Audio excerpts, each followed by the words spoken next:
আলী ভাই এই যে চিঠিটা নেন, রোম সম্রাট 4টা প্রশ্নের উত্তর জানতে চাইছে। এই 4টা প্রশ্নের যদি জবাব আমরা দিতে পারি তাহলে ওই রোম সম্রাট মুসলমান হয়ে যাবে। শুধু রোম সম্রাট মুসলমান হবে না, রোম সম্রাটের আমার বন্ধুগণ যতগুলো অনুসারী আছে তারা সবাই মুসলমান হয়ে যাবে। জোরে বলি না মারহাবা। খলিফাতুল মুসলিমিন হযরতে আলী এই চিঠিটা নেওয়ার পরে আমার বন্ধুগণ সুন্দরভাবে নজর দিলেন।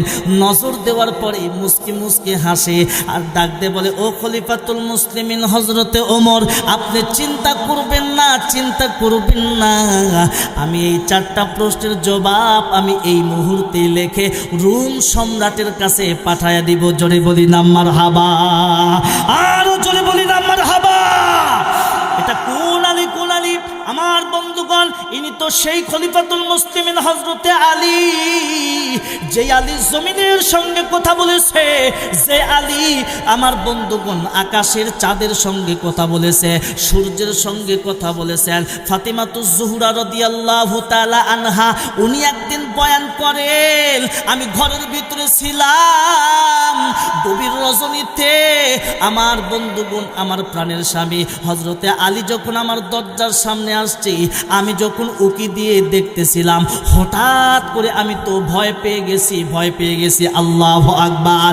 ডাক দিয়ে বলা হলো, কিসের জন্য ভয় পেয়েছেন? বলে আমি দেখতেছিলাম হযরতে আলী জমিনের সঙ্গে কথা বলতেছেন, জমিনও হযরতে আলীর সঙ্গে কথা বলতেছেন। আল্লাহু আকবার বলে আল্লাহু আকবার। হ্যাঁ বন্ধু, কিতাবের লেখক লেখেন হযরতে আলী চিঠিটা নেওয়ার পরে ডাক দিয়ে বলতেছেন যে এই চিঠির সর্বপ্রথম নাম্বার প্রশ্ন হলো, বলে পৃথিবীর জমিনে কিয়ামত যখন অনুষ্ঠিত হয়ে যাবে সব মানুষকে এক জায়গায় করবে, এই জায়গাটার নামটা কি? কথা বলেন ঠিক কিনা? খলিফাতুল মুসলিমিন হযরতে ও আমার বন্ধুগণ ওমরকে ডাক দিয়ে বললেন, ওমর ভাই তাহলে আপনি শুনে নেন।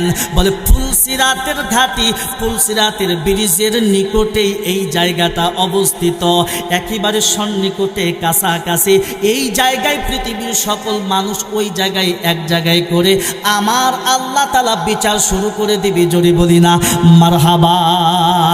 2 নম্বর হলো, এই যে ফুলসিরাত 30,000 বছর লাগবে পার হওয়ার জন্য, এই ব্রিজের উপর দিয়ে সর্বপ্রথম কোন কোন ব্যক্তি বিজলির আকারে পার হবে একটু জানতে চাই। খলিফাতুল মুসলিমিন হযরতে আলী ডাক দিয়ে বললেন, বলে ওই যে মক্কা ছেড়ে মদিনার জমিনে আমার নবী বড় ভ্রাক্রান্ত হৃদয় নিয়ে বুক ভরা বেদনা নিয়ে আমার বন্ধুগণ মক্কা ছেড়ে যখন মদিনার জমিনে হিজরত করেছিলেন। আল্লাহু আকবার বলেন।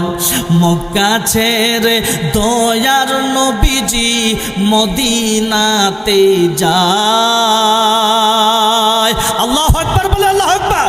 মক্কা ছেড়ে দয়ার নবীজি মদিনাতে যায়,